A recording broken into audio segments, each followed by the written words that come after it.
So sorry for interruption, actually light जाने की वजह से इलेक्ट्रिसिटी चली गई थी just because of rainy season. So I would like to continue where I have left. इसके आगे देखते हैं.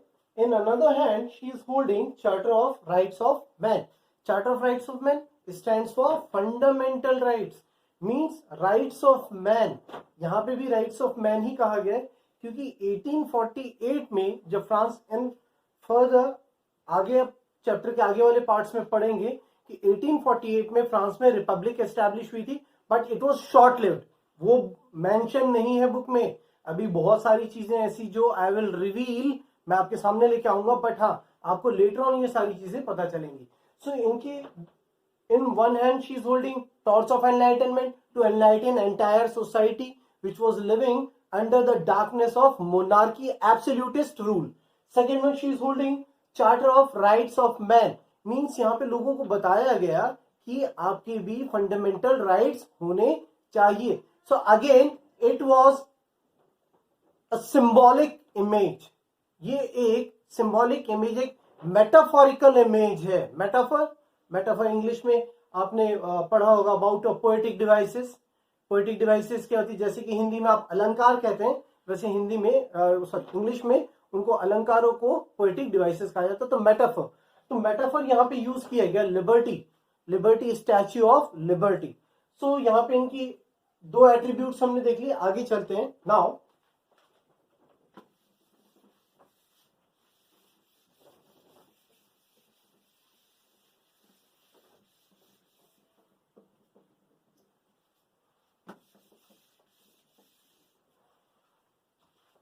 जो कंट्रीज सबसे आगे हैं वो कौन है? यूएस. सबसे आगे यूएस है. US attend it's independence in 1883. If you have seen my early uploads, आपने पहले मेरे अपलोड्स देखे, अगर जो वीडियोस देखे तो उसमें आपको पता होगा. अमेरिकन वॉर ऑफ इंडिपेंडेंस आपने देखा था, अमेरिकन स्ट्रगल देखा था आपने. अमेरिकन वॉर ऑफ इंडिपेंडेंस 1783 में एंड हो गया था, बट इन्होंने अपना कॉन्स्टिट्यूशन 1776 में बना लिया था. तो ऑन दैट व्यू पॉइंट अगर आप देखें, उस व्यू पॉइंट से देखें तो ये एक नेशन स्टेट बन चुका था. What is a nation state? I will tell you. Next one, इसके बाद स्विट्जरलैंड वैसे फ्री हो चुका था, बट इसको ऑक्यूपाई कर लिया था नेपोलियन ने. नेपोलियन 1804 टू 1815, ऐसा आपकी बुक में बताया जाता है, ऐसा आपके टीचर्स ने बताया, बट ऐसा नहीं है. नेपोलियन ने तो 1799 से ही स्टार्ट कर दिया था. He became the president of France in 1799, means he was a member of directory rule France. आपने देखा है डायरेक्टरी रूल फ्रांस एक टॉपिक है 9th स्टैंडर्ड में, फर्स्ट चैप्टर के लास्ट में. Before that topic slavery, abolition of slavery से पहले जो टॉपिक है. सो नेपोलियन ने स्विट्जरलैंड को ऑक्यूपाई किया. वियना कॉन्फ्रेंस, वियना कांग्रेस आएगा आगे, फर्दर पार्ट है आपके चैप्टर में. आगे एक टॉपिक गिवन है treaty of Vienna. Actually conservatism का टॉपिक है, उसी के अंडर ट्रीटी ऑफ वियना है. ट्रीटी ऑफ वियना में जब ट्रीटी ऑफ वियना हुई, उसमें नेपोलियन ने जो स्विट्जरलैंड के पार्ट्स ऑक्यूपाई कर लिए थे उनको फ्री कर दिया गया. तो स्विट्जरलैंड काफी पहले से ही फ्री था. I would say in at the end of 15th century Switzerland free हो चुका था अदर्स के डोमिनेशन से. बट एंटायरली जो स्विट्जरलैंड में जो फॉरेन रूलर्स, चाहे नेपोलियन ही का हुआ, उससे फ्री हुआ 1815 में. तो 1848 पेंटिंग कब ड्रॉ हुई? 1848 में. तो America, USA, United States of America और स्विट्जरलैंड दोनों फ्री थे. 1848 में फ्रांस रिपब्लिक बना, इसीलिए ये पेंटिंग 1848 की है. This is the reason, this is the only reason. इन्होंने ये जो फ्रेडरिक सॉर्यू ने ये पेंटिंग, जो ये ड्रॉट्समैन थे, इन्होंने ये जो पेंटिंग ड्रॉ की 1848 में, क्यों? क्योंकि तब ये फ्री हुआ था, फ्रांस रिपब्लिक बना था. वो आगे के टॉपिक्स में आएगा, मैं अभी बताऊंगा तो आप पजल्ड हो जाओगे. Live it. आगे चलते हैं. अब इसके बाद कौन सा नेशन है? जर्मनी. तो सबसे पहले है United States of America, then Switzerland,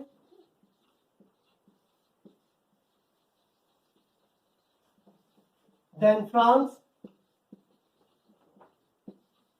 then Germany. इसके बाद ये सभी नेशन थे कब तक ये नेशन बन चुके थे।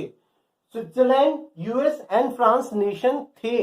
जर्मनी लिबरल होप कैरी कर रहा था, उसने जो try colour national flag Germany ने होल्ड कर रहा था, जर्मन पीपल ने होल्ड कर रखा था, वो लिबरल होप के साथ होल्ड कर रखा था that we will become a nation like US, like Switzerland, like France. इसके बाद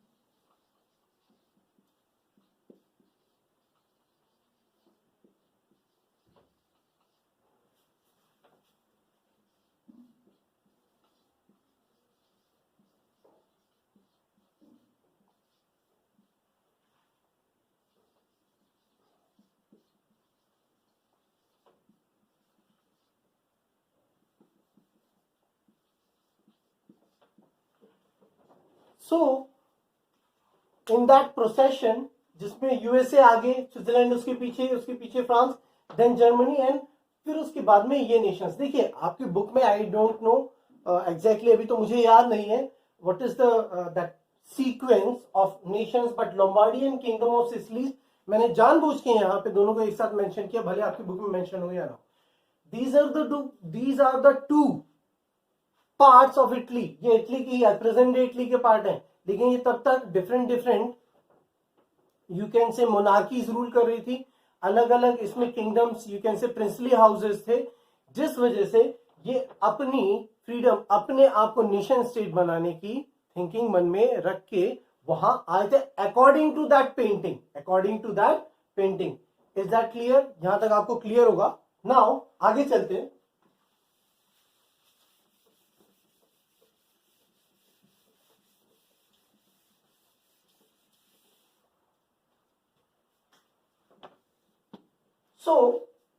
एक बार जस्ट मैं डिस्कस करना चाहूंगा कुछ चीजों को। हम यहाँ पे नेशन स्टेट को डिस्कस करें। नेशन स्टेट क्या है? राष्ट्र राज्य है। नेशन स्टेट्स मीन राष्ट्र राज्य। तो ये राष्ट्र राज्य है क्या?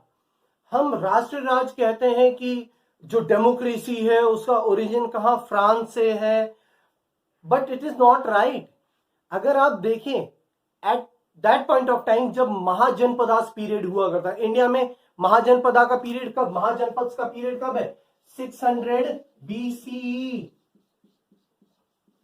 आफ्टर 600 BCE का जो पीरियड है वो महाजनपदास का पीरियड है। व्हेन देयर वर 16 महाजनपदास, इनमें से कुछ ऐसे थे जो रिपब्लिक्स थे, कुछ ऐसे महाजनपदास थे जो रिपब्लिक थे। I am telling you those names now. Vaishali,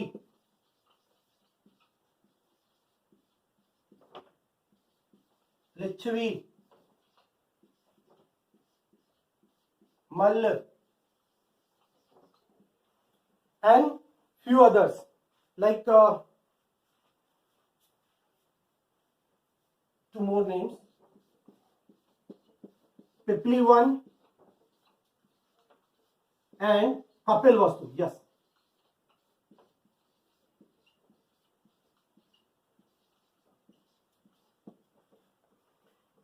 When there were 16 Mahajanpadas in India, these were the republics. I forgot other names, but republics तब से एग्जिस्ट करते हैं। आज से कितने साल पहले की बात है ये? more than 2600 years। तब से हमारे यहाँ नेशन स्टेट्स हैं। रिपब्लिक्स क्या है? नेशन स्टेट ये जहां पे सब इक्वालिटी से रहें, जहां पे गवर्नमेंट लोगों के थ्रू चूज की जाती हो। मींस आपका जो पास्ट है वही मेरा पास्ट है, आपका जो डिसेंट है वही मेरा डिसेंट है। There is a word, upcoming word, descent एक वर्ड आएगा।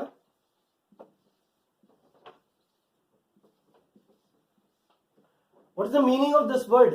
डिसेंट वर्ड की मीनिंग क्या है? आपके और मेरे पूर्वज सेम है।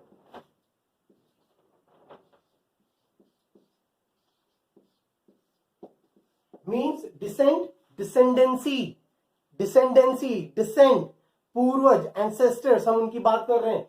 तो यहां पे हमारे यहां अगर आप कहो नेशन स्टेट यहां पे बना हुआ है, नेशन स्टेट इंडिया में बहुत पहले से था, बट फॉरेन इन्वेडर्स आए वन बाय वन, अरब्स आए, उसके बाद अफगान्स आए, टर्क्स आए, मुगल्स आए, देन ब्रिटिशर्स। अब ब्रिटिशर्स से भी पहले मैं कहूंगा Portuguese, Spanish, Dutch, French and Britishers, European powers जो आई, उन्होंने एक एक करके आके उन्होंने हमें एनस्लेव किया, and that's why we are in this condition. अब जाके हमने डेमोक्रेसी, ये मॉडर्न जो एक्चुअली हम हिस्ट्री को 3 पार्ट्स में डिवाइड करते हैं, history, ancient history, medieval history and modern history. अब मॉडर्न टाइम्स में आप कह सकते हो मॉडर्न टाइम डेमोक्रेसी कहां से ली गई है, वेस्टर्न टाइप ऑफ डेमोक्रेसी जिसको हम कहते हैं।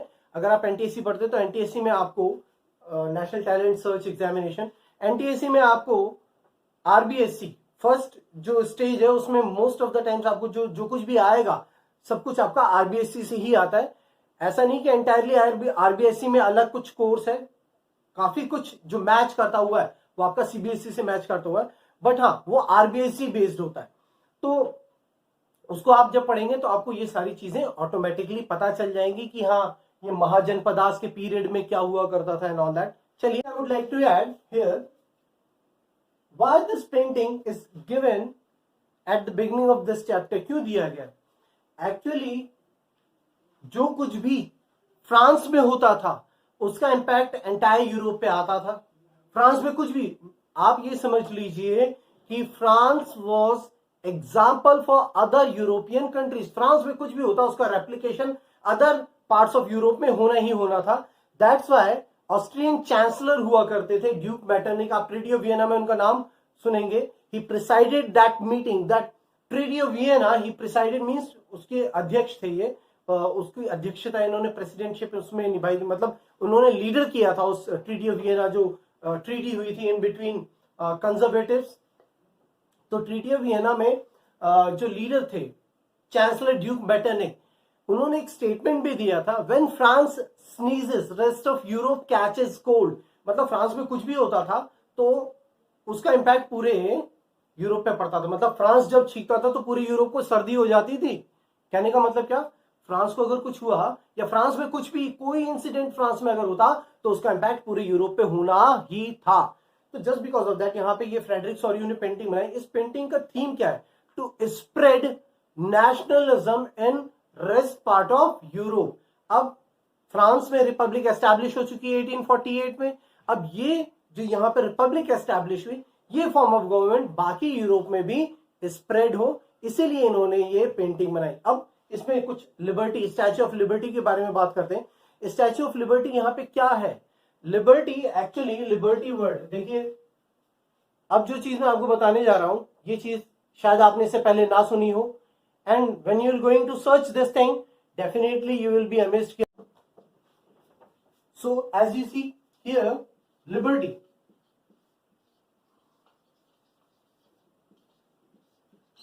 लिबर्टी वर्ड का ओरिजिन क्या है, रोमन गॉडेस लिबर्टस।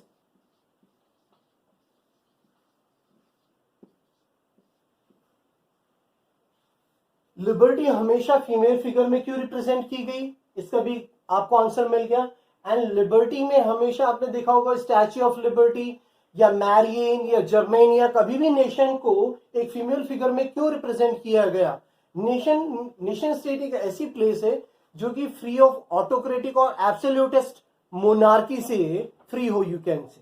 तो रोमन गॉडेस लिबर्टस, रोमन गॉडेस थी लिबर्टस, उनसे ये वर्ड ओरिजिनेटेड है लिबर्टी। स्टैच्यू ऑफ लिबर्टी आप जो देखते हैं, देखिए बहुत सारी चीजें, स्टैच्यू ऑफ लिबर्टी यहाँ पे आपने स्टैच्यू ऑफ लिबर्टी इस पेंटिंग में भी देखी, एंड एक statue of liberty island of New York, हाँ न्यूयॉर्क में जो आइलैंड ऑफ न्यूयॉर्क है जिसमें स्टैच्यू ऑफ लिबर्टी जो कि 93 मीटर टॉल स्टैच्यू है जो कि 1886 में क्रिएट की गई थी। स्कल्पचर एक्चुअली फ्रांस ने ये अमेरिका को गिफ्ट दिया था, ये अपनी फ्रेंडशिप का। एंड ये फ्रेंडशिप कब से चली आ रही है, from the American war of independence. देखिए आपको चीजों को रिलेट करना होगा। From the American war of independence, जब 1781 में लुई 16 ने आर्मी सेंड की थी अमेरिका में to help them against Britishers in their war of independence in 1781। ये तब से चला रहा है। तो यहाँ पे फ्रांस ने स्टैच्यू ऑफ लिबर्टी यहाँ पे गिफ्ट की थी। इन दोनों की यू कैन से सॉलिडैरिटी से, इनकी यूनिटी से स्टैच्यू ऑफ लिबर्टी बनी थी। एंड एक पॉइंट ऐसा भी आया था 1885 का, जब यहाँ पे इनके पास शॉर्टेज होगी थी, ये अमेरिकन फाउंडेशन नहीं बना पा रहे थे, तो आपने पुलिट्जर, जोसेफ पुलिट्जर का नाम सुना होगा, पुलिट्जर प्राइज, ये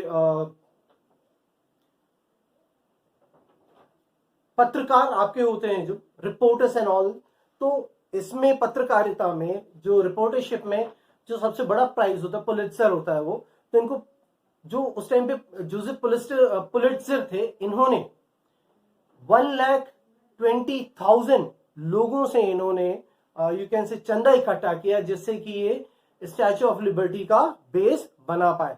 एंटायरली ये कॉपर की है स्टैच्यू ऑफ लिबर्टी जो है। एंड स्टैच्यू ऑफ लिबर्टी जब तक पूरी ड्रॉ नहीं हुई थी, उससे पहले जो इसके स्कल्पचर थे, उन्होंने स्टैच्यू ऑफ लिबर्टी के कुछ पार्ट पहले ही बना लिए थे। देयर आर फ्यू थिंग्स आपको बताना, मुझे लगा कि मुझे आपको बताना चाहिए, that's why I am telling it to you. Is that clear? So as we have discussed up to here about the painting democratic and social republics, अब उसके बाद हम डिस्कस करते हैं at that point of time what were the ideas which prevailed in Europe। देखिए ये दो ideas थे actually, nation state that modern state and nation state, ये दो आइडियाज थे, ये दो पॉलिटिकल आइडियाज थे। ये बेस्ट सूटेड था लोगों के अकॉर्डिंग, बट ये बेस्ट सूटेड था अकॉर्डिंग एरिस्टोक्रेसी। वहां पे जो काफी लंबे टाइम से चला आ रहा था कि लोग ऑटोक्रेटिक मोनार्की से तो फ्री होना चाहते थे, बट जो एरिस्टोक्रेटिक क्लास थी वो क्या चाहती थी, एक मॉडर्न स्टेट।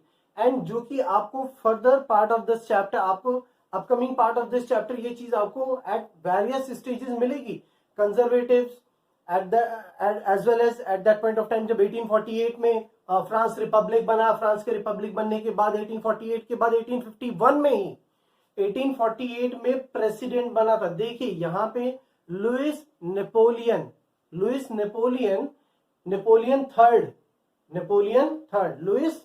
या नेपोलियन थर्ड कह लो, वो 1848 में प्रेसिडेंट बना था। रिपब्लिक बनी थी, फ्रांस एक रिपब्लिक बनी थी। It is not given in your book, आप देख लेना जब हम उस टॉपिक को पढ़ेंगे, तब मैं इसको बेटर वे में एक्सप्लेन करूंगा। तो नेपोलियन थर्ड प्रेसिडेंट बने रिपब्लिक के, फ्रांस एक रिपब्लिक बन गई थी 1848 में, बट 1851 में उसने कहा कि कोई रिपब्लिक नहीं है, कुछ नहीं है, I am the whole and sole ruler of France and all, सब हटाओ।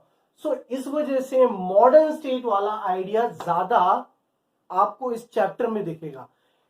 1861 इटालियन यूनिफिकेशन, 1871 जर्मन यूनिफिकेशन, तो आपको वेरियस स्टेजेस पे ये आइडियोलॉजी ज्यादा परसिस्ट करते हुए दिखेगी रादर देन दिस।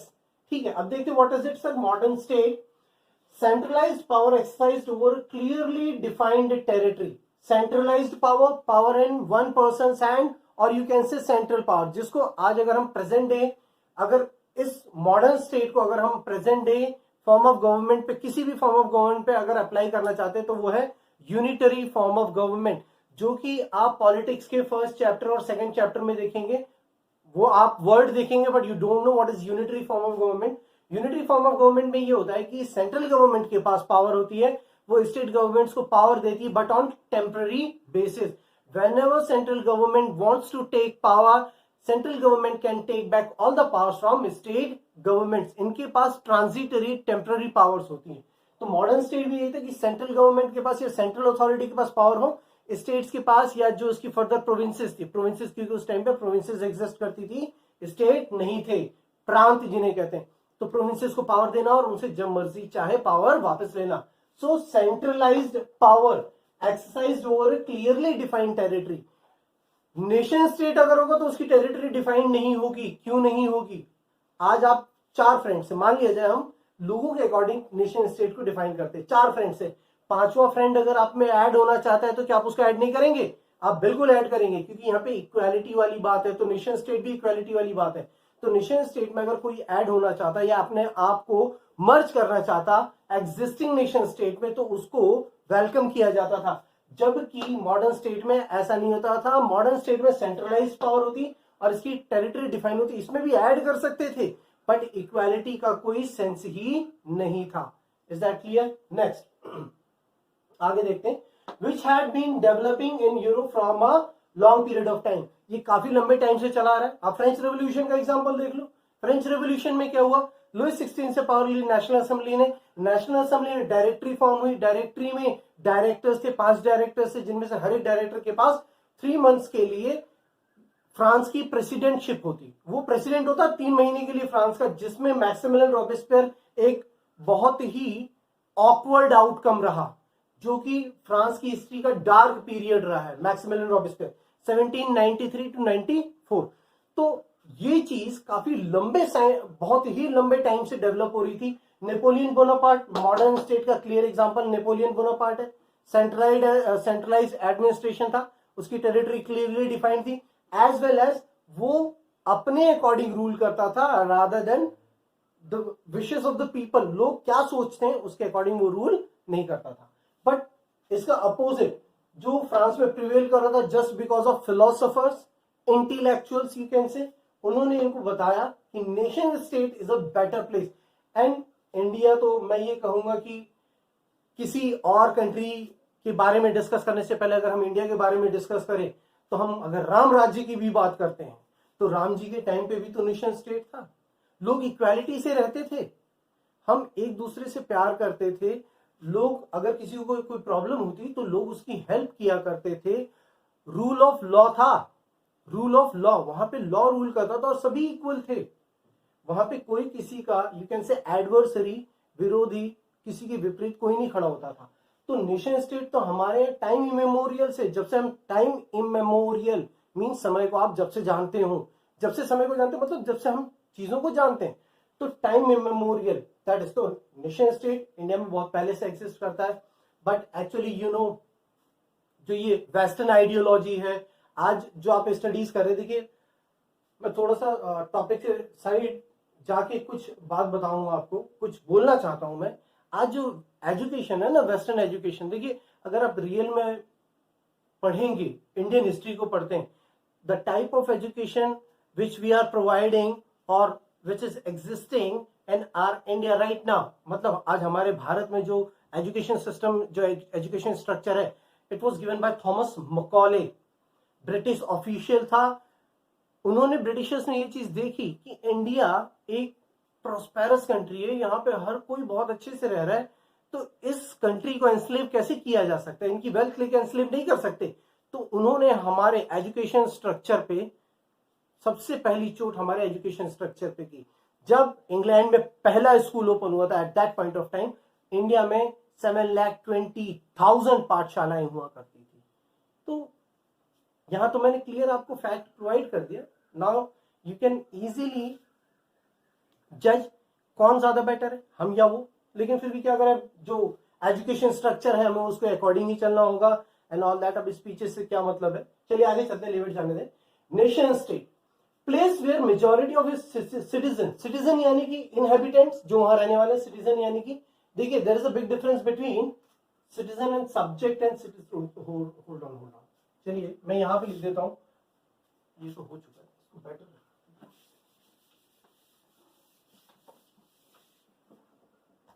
देखिए एक होता है सब्जेक्ट और एक होता है सिटीजन।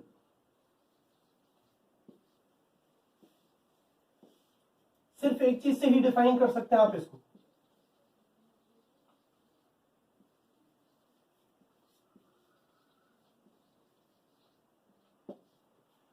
सिटीजन्स के पास फंडामेंटल राइट्स होंगे, सिटीजन्स के पास फंडामेंटल राइट्स होंगे, सब्जेक्ट्स के पास फंडामेंटल राइट्स नहीं होते। ये प्रजा है और ये नागरिक है, ये प्रजा है और ये नागरिक है। तो पहले जो मोनार्की रूल किया करती थी, इवन इन मॉडर्न स्टेट, लोग जो थे, पीपल वर सब्जेक्ट्स, लोग क्या थे, सब्जेक्ट थे। But in nation state people were citizens, लोग क्या थे या लोग क्या बन गए, लोग सिटीजन बन गए जिनके पास फंडामेंटल राइट्स से अपने राइट्स थे. Now place where majority of its citizen inhabitants along with ruling authorities rulers came to develop sense of common identity or shared history or descent. अब एक ऐसी प्लेस एक ऐसी जगह जहां पे ruler as well as citizen, inhabitants यानी कि सिटीजन यानी कि जो रहने वाले नागरिकों की बात कर रहे हैं, एज वेल एज जो रूलर है जो रूल कर रहे हैं, क्योंकि आज भी तो रूलर है. डेमोक्रेसी में हमारे पास फंडामेंटल राइट्स है. अगर आप ये कहते हैं कि रूलर का मतलब राजा होता है, that's not right. Ruler person वो होता है जो गवर्नमेंट को रन करता है. तो आज भी तो रूलर है, but we have fundamental rights. तो एक ऐसी प्लेस जहां पे ruler as well as inhabitants common history को शेयर करते हो. आपकी और हमारी हिस्ट्री सेम है, मीन्स उनकी रूलर्स की जो रूल कर रहे हैं और हमारी हिस्ट्री सेम है. हमारे पूर्वज एंसेस्टर, डिसेंट मींस डिसेंडेंसी होती है, तो हमारा जो डिसेंट है, जो हमारे पूर्वज है, वो भी सेम है. Now this commonness didn't exist from time immemorial. अब ये जो कॉमननेस है कि we are from same homeland, we are from same territory, we are from same nation, तो ये जो कॉमननेस है ये टाइम मेमोरियल से नहीं है, जब से हम एग्जिस्ट करते तब से नहीं है. ये कॉमननेस हमने क्रिएट की है, ये कॉमननेस हमने बनाई है, हमने इसको फोर्ज किया है. ढालना, शेप देना, फोर्ज, ठीक है. सो इमेमोरियल बट फोर्ज कह लो या फिर शेप कह लें, थ्रू स्ट्रगल्स. हमने स्ट्रगल्स की किसके अगेंस्ट? Foreign invaders. ब्रिटिशर्स थे, उससे पहले मुगल्स थे, टर्क्स थे, अफगान्स थे, अरब्स थे, या you can say other rulers जो आपने कनिष्क, वो भी सेंट्रल एशियन ही था. As well as actions of the leaders, as well as जो हमारे लीडर्स थे, हमारे लीडर्स ने हमें यूनाइट किया, लाइक मोहनदास करमचंद गांधी, सरदार वल्लभ भाई Patel, CR Das and all, जो हमारे फ्रीडम स्ट्रगल के टाइम पे जो लीडर्स थे. तो ये जो commonness I, it is not about, मैं इंडिया का एग्जाम्पल दे रहा हूं, तो वहां पे अगर आप देख लें तो मजीनी है, विसिम मजीनी है, as well as other leaders जो उनके हुआ करते थे, कई फिलोसफर्स थे. तो actions of the leaders and the common people also use to think that we have common history, we have common descent, हम सभी एक है, हमारे पूर्वज एक ही थे. सो ये आइडिया लोगों में ज्यादा प्रिवेल करता था, लेकिन रूलिंग क्लास में मॉडर्न स्टेट का आइडिया ज्यादा प्रिवेल करता था. सो इस टॉपिक को हम यहां एंड करते हैं, नेक्स्ट टॉपिक की तरफ बढ़ते हैं आगे.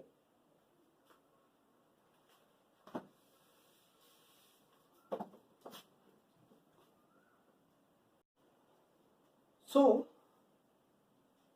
First page we have completed the first page. हमने पहला पेज कंप्लीट कर लिया है. अब पहले पेज के राइट साइड में एक येलो बॉक्स गिवन है, उसमें गिवन है about the person Joseph Ernest Renan. आपकी बुक में जो ई मेंशन्ड नहीं है, जस्ट बिकॉज ऑफ दैट मैं बता देता हूं, क्योंकि देखिए जो आपको जो गैप्स दिखते, जो लूपहोल्स दिखते हैं, उनको मेंशन कर देना चाहिए. So his full name was Joseph Ernest Renan. He was born in 1823 and he died in 1892.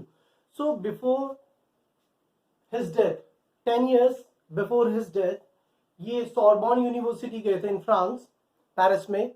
सो वहां ये एक स्पीच दे रहे थे एंड वहां पे इन्होंने बताया what is his theory of nation state.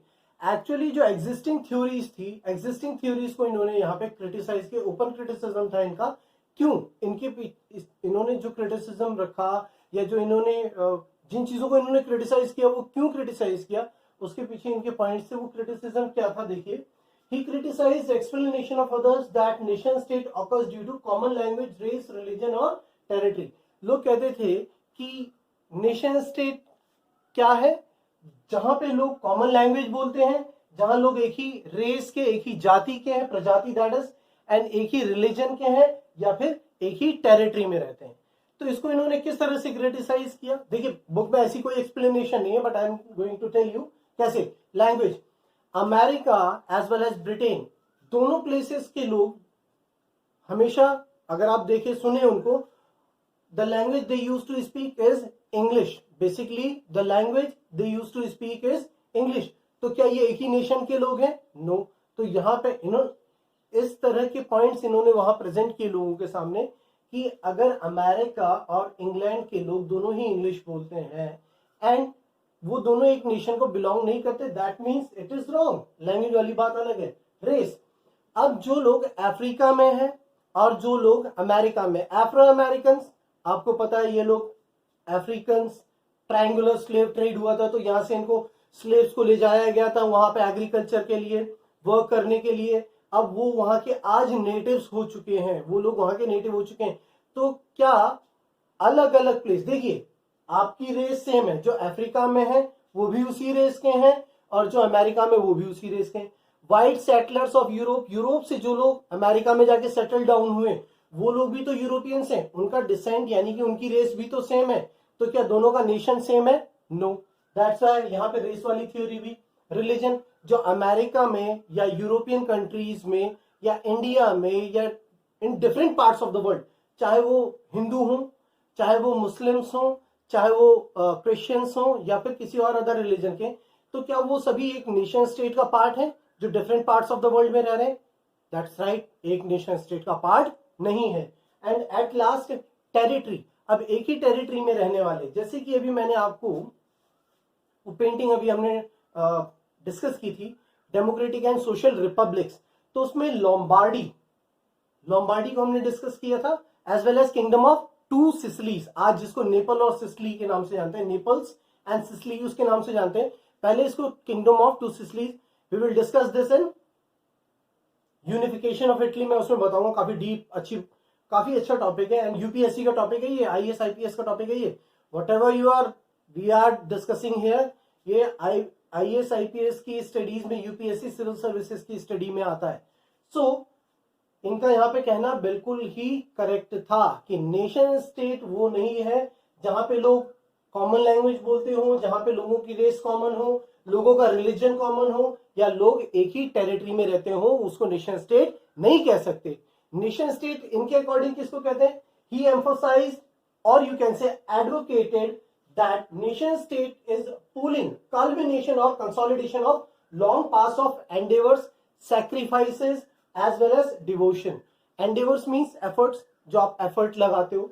तो इन्होंने क्या कहा कि ये थ्योरी नेशन स्टेट की सही नहीं है, ये थ्योरी कि लॉन्ग पास्ट, काफी लंबे टाइम से अगर आप अपने एफर्ट्स लगा रहे हो, आपने सैक्रिफाइसेस किए हैं, आपने अपने आप को डिवोट किया है। Indian national struggle, Indian freedom struggle अगर आप देखें तो ये इसका बेस्ट एग्जांपल है।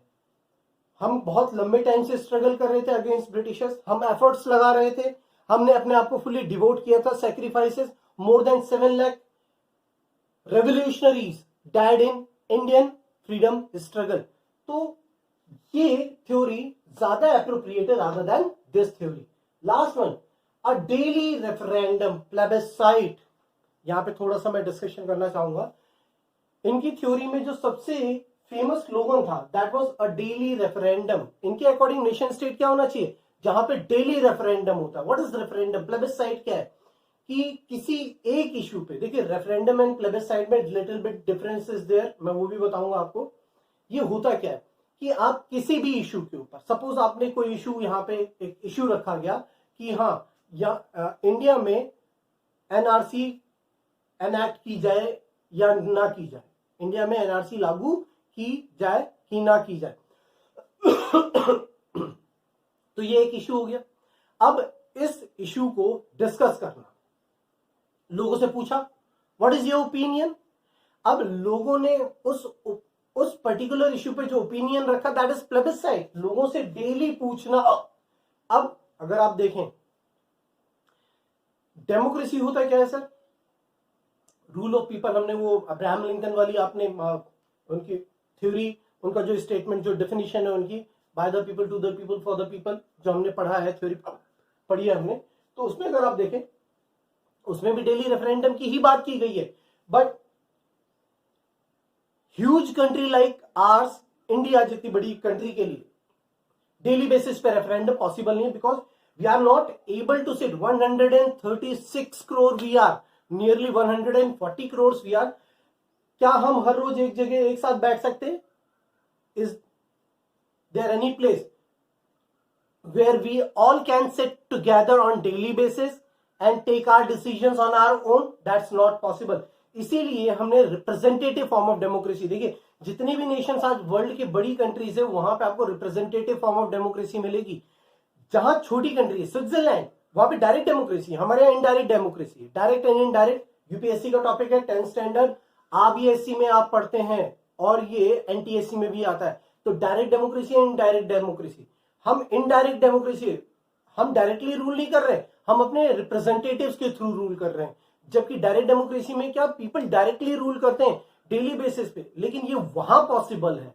डेली बेसिस पे एक साथ बैठते और डिसीजंस लेते हैं, लेकिन ये वहां पॉसिबल है जहां कम्युनिटी छोटी हो. बड़ी कम्युनिटी में कभी डायरेक्ट डेमोक्रेसी नहीं हो सकती, दैट्स नॉट पॉसिबल. और डायरेक्ट डेमोक्रेसी स्विट्जरलैंड में भी 5 cantons, that is province, you can से स्टेट, 5 कैंटन्स में ही है ये. वहां पे डायरेक्ट डेमोक्रेसी तभी हो सकती है जब वहां पे कम्युनिटी छोटी हो. जहां पे भी अगर आप डायरेक्ट डेमोक्रेसी रखना चाहते हैं. सो ये डेली रेफरेंडम की बात करते थे. सो यहाँ पे आपका फर्स्ट पेज कंक्लूड करता हूं मैं.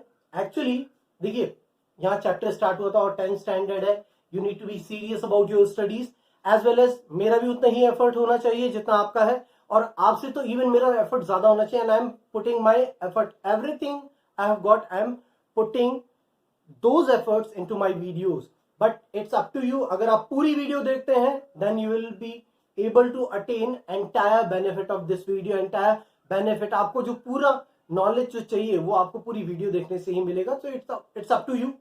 आप लोगों ने रिक्वेस्ट की, मैंने ये वीडियो अपलोड कर दी. So thanks for the day.